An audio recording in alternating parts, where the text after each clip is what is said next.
Oke, halo semuanya. Jadi ini adalah sesi lanjutan atau part berikutnya dari UTS 2021-2022 Kimia Dasar 1A. Kemarin kita sudah bahas sampai nomor 3 dan untuk nomor 3D ada sedikit kesalahan ya di sini kalau kita lihat kemarin. Ya, jadi ini kesalahannya adalah dalam menghitung massa molar CaCl2 yang harusnya 110,9, bukan 100,9. Jadi ini sudah dibutuhkan hasilnya dalam 1,15 dan juga udah dikasih di deskripsi di YouTube yang bagian itu ya. Jadi kita sudah bahas itu, tiganya kesalahan hitungan. Nah, lalu kita akan lanjutkan ke nomor 4 dan nomor 5. Kita akan coba dulu nomor 4 dan nomor 5.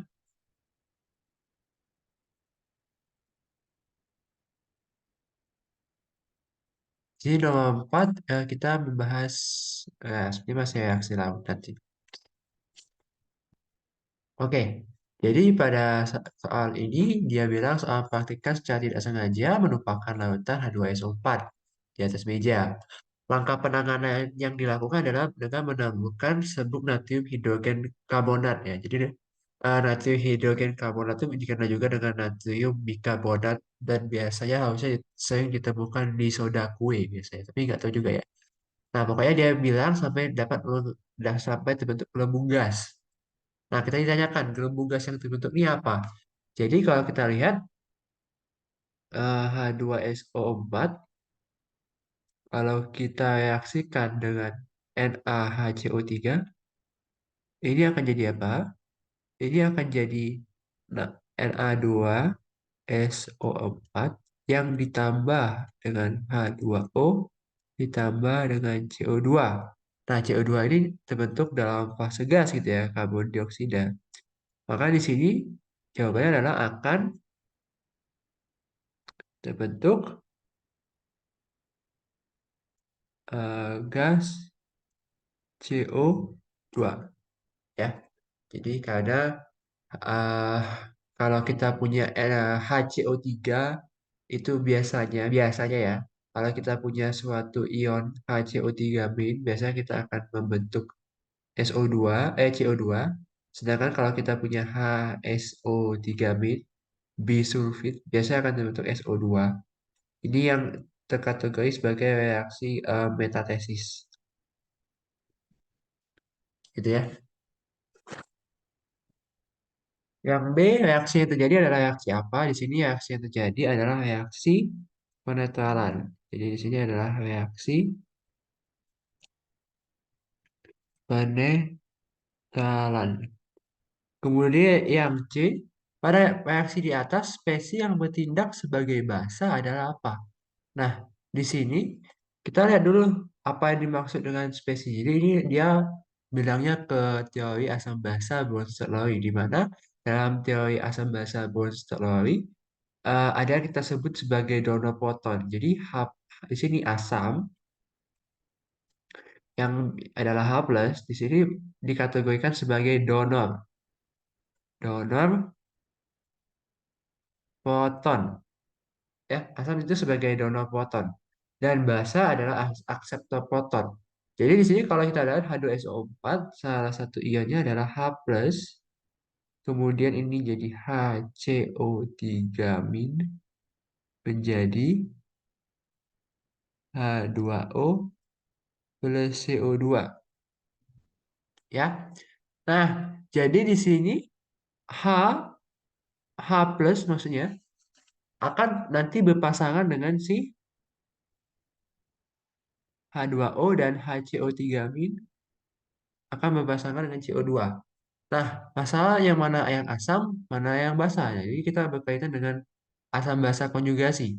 Jadi kalau kita lihat di sini, HCO3- berubah jadi CO2 yang awalnya ada H menjadi tidak ada H. Nah, itu kita ceknya secara gamblangnya. Berarti dia sudah mendonorkan protonnya ke H2O. Gitu. Jadi dia di sini berperan sebagai apa? Berperan sebagai asam. Kalau yang ini asam, jadi si H+ ini adalah basa. Jadi di sini karena di sini berarti bahasanya adalah H+, ya. Semoga tidak salah. Ya, jadi ini berkaitan dengan teori asam basa pun steroid. Tapi saya nggak usah masuk sih, karena kan masih di luar dari kategori materi ya. Oke. Yang D, pastikan pencatatan bahwa lautan yang tumpah adalah lautan H2SO4 0,24 molar dan gelembung gas dapat berhenti setelah serbuk NaHCO3 yang ditaburkan sebanyak 1,45 gram volume lautan. Jadi di sini kita menggunakan konsep titrasi, di mana berarti pada kasus itu berarti molnya H2SO4 itu sudah sama dengan molnya siapa? Sudah sama dengan si molnya NaHCO3. Nah, cuma yang jadi perhatian khusus di sini, kita belum menyetarakan reaksi ini ya. Jadi kalau kita setarakan reaksi ini akan jadi dua, harusnya ya. Ini dua, kemudian ini juga dua, gitu. Dan ini juga dua. Jadi ini 2CO2.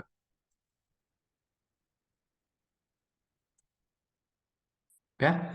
Nah, berarti di sini H1 mol perbandingan mol H2SO4 dengan perbandingan mol NaHCO3 itu adalah 1:2.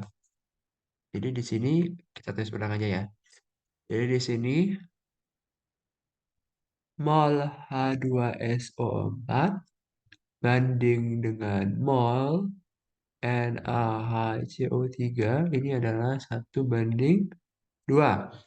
Nah, maka dari itu kita bisa cari mol H2SO4 dari apa? Kita bisa cari mol H2SO4. Oh, justru kita ingin mencari volumenya kan. Jadi mol itu adalah apa? Molaritas kali volume, berarti 0,24 yang dikali dengan volume. Kemudian mol NaHCO3, mol NaHCO3 dapat dari mana? Oh, ini ada masanya kan, 1,45 gram. Jadi di sini saya bisa tuliskan 1,45 berapa massa molarnya? Massa molarnya berapa ya?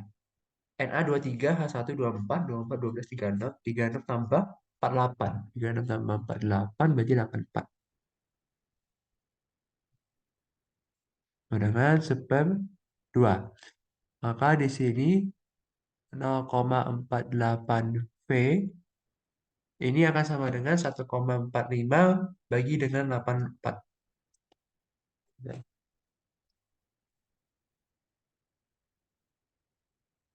Oh, 1,45. Oh, ya kan deh gini dulu deh. Kita tes dulu gini. Maka di sini V akan jadi 1,45 yang dibagi sama 84 kali 0,48. Nah, itu ya. Jadi 1,45 kita bagi dengan 84 kali 0,48. Jadi volumenya akan jadi 0,03596. Atau ini berarti setara liter. Atau ini berarti setara dengan eh 35,96 mililiter. Ya, jadi gitu. Untuk yang nomor 4 tidak bisa. Harusnya gampang-gampang saja.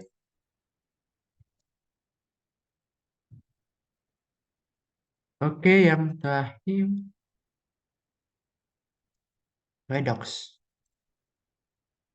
Karena ulangan kita cuma sampai redox, tapi 5 soal. Ya udah lah ya. Oke, jadi di sini kita eh, punya ya stimulus biasa lah ya. Dia bilang, yang jelas dalam soal itu kita tuh punya dua reaksi. Reaksi pertama dan reaksi kedua. Nah, dimana tugas kita pertama di sini adalah menyetarakan dulu reaksi pertama dan reaksi kedua. Kenapa? Karena kita ditanyakan nilai B per A itu berapa. Berarti kan secara tidak langsung soal ini menyuruh kita untuk, ya kamu harus setarain dulu dong, gitu kan. Nah, di sini saya lihat bahwa NO2 akan berubah jadi NO dan imin akan berubah jadi I3-min. Jadi yang paling gampang dulu ya, imin jadi I3-min, ya kan? Jadi di sini imin akan jadi I3 min. Karena ini 3 maka saya harus kalikan 3. maka di sini tambah dengan 2 elektron. Kemudian di sebelah yang HNO2 itu berarti adalah gimana? Berarti NO2 min ini berubah menjadi si NO ya. Setarakan oksigennya ini berarti tambah H2O, yang sebelah sini ditambah dengan 2H plus. Nah, sedangkan kita lihat muatannya yang di kiri itu 1, yang kanan 0. Berarti di sini saya harus tambahkan 1 buah elektron supaya setara. Jadi pada akhirnya kita harus kalikan yang atas dengan kali 1, yang bawah kita kalikan 2 gitu kan.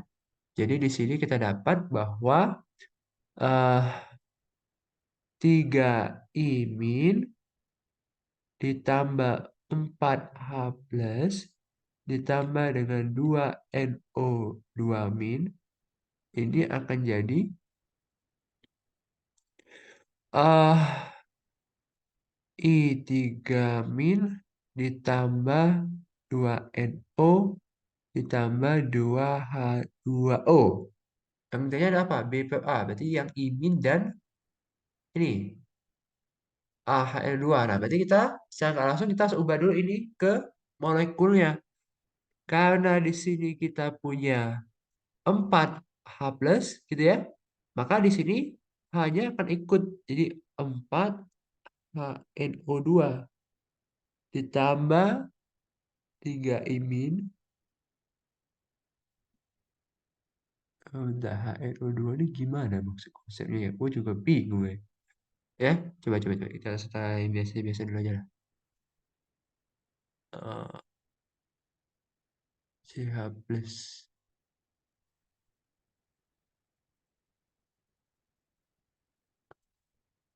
NO2 min ya, NO2 min. Saya tahu NO2 min. 4H plus. Sini agak gaje soalnya ya. Mohon maaf banget nih.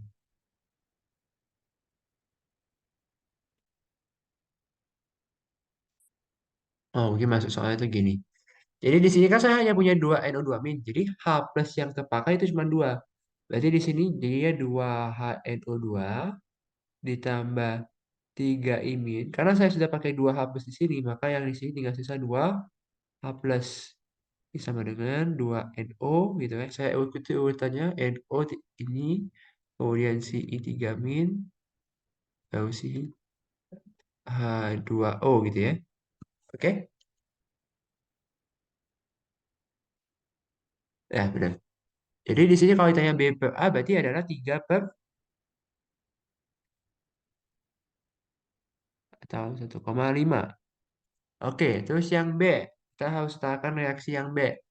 Jadi di sini yang B, dia bilang I3Mi yang terbentuk akan dititrasi lagi dengan lautan Na2SO2 Na2S23 atau natrium tiosulfit berarti ya. Tiosulfat apa tiosulfit whatever lah ya. Jadi di sini I3min berubah jadi imin ya, dia bilang. Ya kan? I3min jadi imin. Oke. Jadi I3min sekarang berubah menjadi imin. Berarti saya sekali 3 ini, ya kan? Di sini saya kasih 2 elektron supaya sama muatannya. Lalu S2O32 min jadi S2O3 2 min ini jadi S4O6 2 min. Coba ya, jarak tulisannya. S2O3 2 min akan jadi S4O6 2 min. Jadi karena sini S-nya 2, maka saya sekali 2 di sini. Oke, udah aman. Kemudian muatannya belum setara di sini ya. Karena O-nya udah setara, jadi sini tinggal tambah 2 elektron lagi aja. Ya kan? Jadi kalau saya mau nyetakan ini, saya pakai yang warna hijau lah sekarang. Kasihan warna hijau nggak pernah dipakai. Jadi berarti akan, oh ini udah enak banget. Tidak usah di ini lagi ya. Ini tinggal dijumlahkan doang ya. Ya kan? Karena jadi 2 S2O3 2 min ditambah I3 min jadi 3 I min tambah S4O6 2 min. Ya kan? Setara udah ini. Jadi kalau ditanyakan nilai Q per P, berarti adalah 2/1 ya. Jadi 2/1 yang adalah hasilnya berarti 2. Oke, lanjut yang C. Nah, yang C, banyaknya ion I3- yang dihasilkan pada eh, langkah 1. Jadi kita mau cari ion 3- yang dihasilkan pada langkah 1. Jadi kita lihat di sini, pada suatu analisis langkah 1 dan 2 dilakukan pada 25 ml lautan NaNO2. Kemudian dibilang bahwa titrasi langkah 2 memerlukan 29 molar lautan Na2S23 untuk mencapai titik ekivalen. Nah, jadi kalau kita lihat di sini, data mol yang kita bisa cari itu cuma data molnya si S2O32 min, ya. Jadi kita tahu di sini, ya, yang ini 29 dan 0,3 ya. Jadi kita bisa tahu di sini milimolnya Na2S2O3 itu adalah 29 ml yang dikalikan dengan 0,3.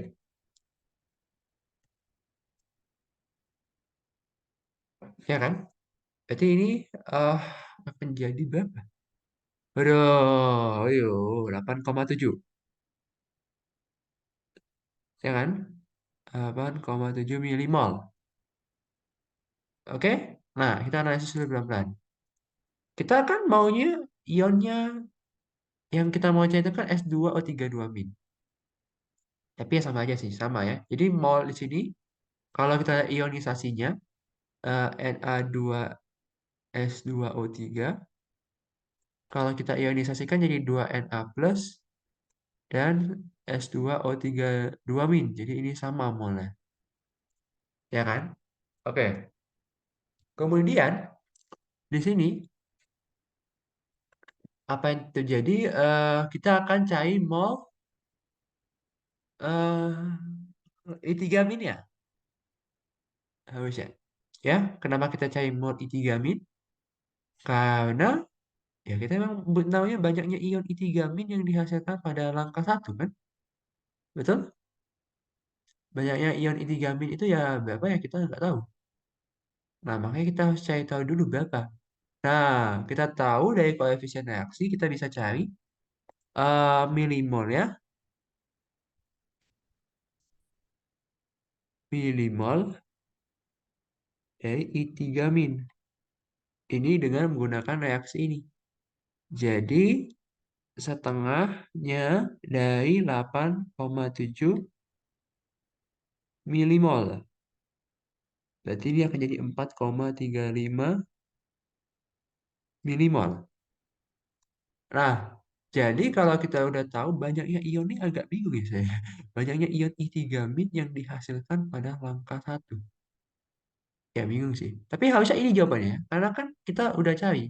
Jadi molnya I3- di sini akan sama saja dengan mol I3- yang di sini. Karena kan mol I3- yang di sini dipakai lagi di sini.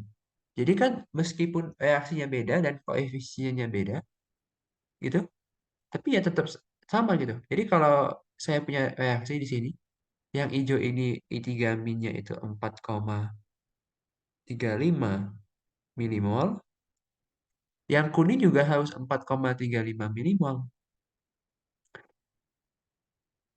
Gitu. Ya harusnya 4,35 milimol, tapi saya akan coba cek lagi nanti ya. Oke, yang D konsentrasi lautan NaNO2 dalam lautan setelah titrasi.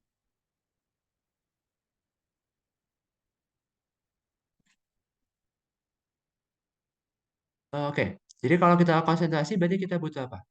Butuh volume sudah, dan kita juga butuh mol ya, ya kan? Mol per volume. Berarti di sini kita perlu cari mol NO2-nya berapa. Nah, mol NO2-nya gampang. Kita bisa cari dari mana? Dari si ini. Kita tahu nih ini. Si ini I3-nya kita udah tahu nih 4,35 milimol. Berarti kalau mau cari NO2-, berarti pakai yang ini kan, dua ini. Jadi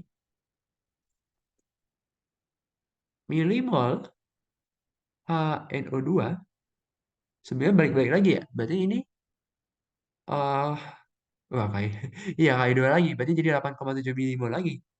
8,7 milimol HNO2. Tapi yang kita mau cairkan NO2-nya. Tapi di sini milimol HNO2 itu akan sama saja dengan milimol NO2 min ya, karena ionisasi tadi kan.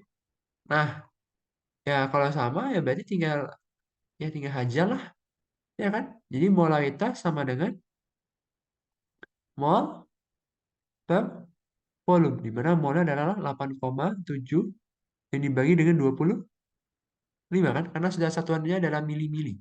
Milimol dan mililiter. Jadi 8,7 bagi dengan 25. Jadinya 0,348 molar. Ya, oke.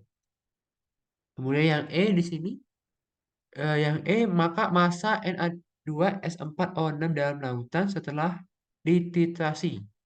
Nah, kalau kita lihat di sini, kita tahu awalnya mol Na2SO3 berapa dengan karena ada datanya. Nah, dengan S4O6 2 min.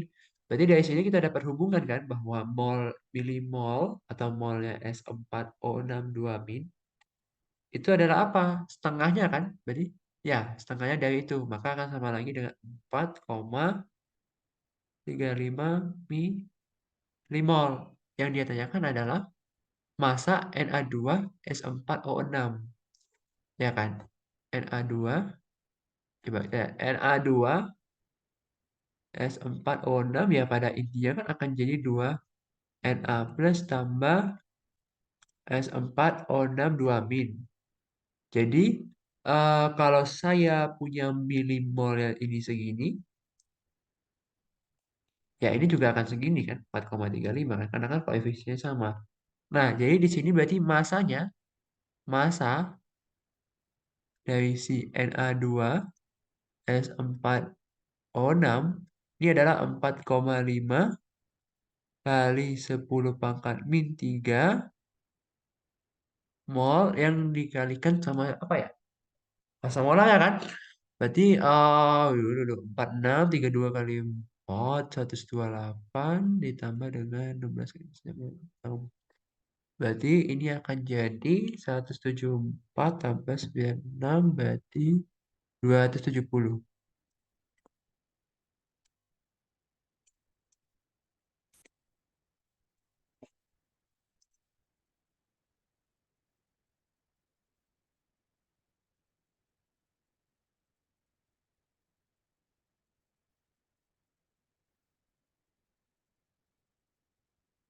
Dia 1,215 gram. Ya, itulah. Hasilnya segitu. Ya, saya coba cek dulu yang ini ya. Apa? Yang tadi.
Oke, halo guys, saya kembali. Ya, benar jawabannya kok.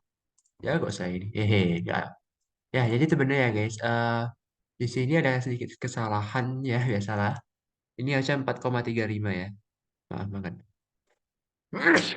4,35 ya. Di sini berarti 4,35 kali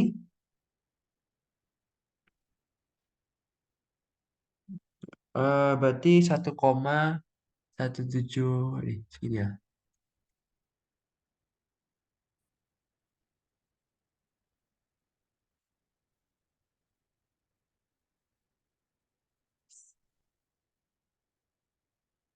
Ya, segitu. Ya, jadi ini beres.